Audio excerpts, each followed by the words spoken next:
देश के गृह मंत्री अमित शाह, जिनको बीजेपी चाणक्य के तौर पर प्रोजेक्ट करती है, लेकिन आप देखिए कि अमित शाह जी ने क्या बयान दे दिया और अब उनका ही बयान कहीं बीजेपी पर बैकफायर ना कर जाए, ये बहुत बड़ा सवाल है। और दूसरी तरफ प्रशांत किशोर ने प्रेस कॉन्फ्रेंस के अंदर बाकायदा, तस्वीर देखिए आप जरा, बाकायदा अमित शाह के फोटो लहराते हुए कहा कि कैसे हमारे उम्मीदवारों को बंधक बनाया जा रहा है, डराया जा रहा है, धमकाया जा रहा है ताकि वो नॉमिनेशन ना कर पाए। जन सुराज के एक उम्मीदवार का फोन स्विच ऑफ आता है और उसके बाद में अमित शाह पूरे दिन, ये प्रशांत किशोर ने कहा कि पूरे दिन उनको अपने साथ रखा ताकि वो नामांकन ना कर पाए। मतलब अमित शाह जी की ये स्थिति है, या फिर यूं कहें कि प्रशांत किशोर की इतनी तगड़ी मजबूत दावेदारी है कि अमित शाह जी को उनके उम्मीदवार को पूरे दिन घुमाना पड़ता है। दरअसल ये देखिए, अमित शाह जी अभी एक कार्यक्रम में थे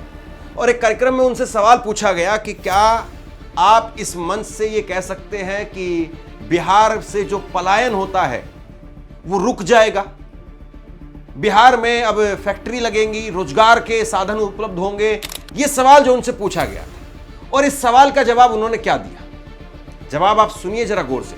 वीडियो में दिखा नहीं सकता हूं कॉपीराइट की वजह से, लेकिन वो जवाब क्या दे रहे हैं जरा सुनिए।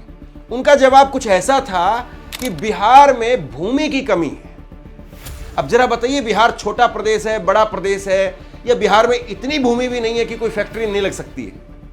अमित शाह जी ने कहा कि बिहार में भूमि की कमी है, ये अमित शाह जी ने कहा। और इसके बाद में उन्होंने कहा कि कोई भी फैक्ट्री या कोई भी बड़ी इंडस्ट्री चाहिए तो उसके लिए बड़ी भूमि भी चाहिए, इसलिए बिहार में बड़ी इंडस्ट्री लगाना वो संभव नहीं है या उसके लिए परेशानियां हैं।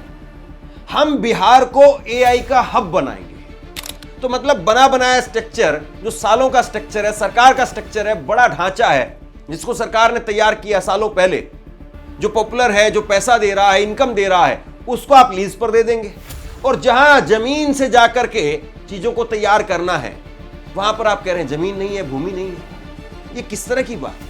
ये भारत के गृह मंत्री हैं अमित शाह। अमित शाह जी हैं भारत के गृह मंत्री, और साथ में है धर्मेंद्र प्रधान, जो भारत सरकार के मंत्री हैं और भाजपा के यहाँ चुनाव के अधिकारी हैं, प्रभारी हैं।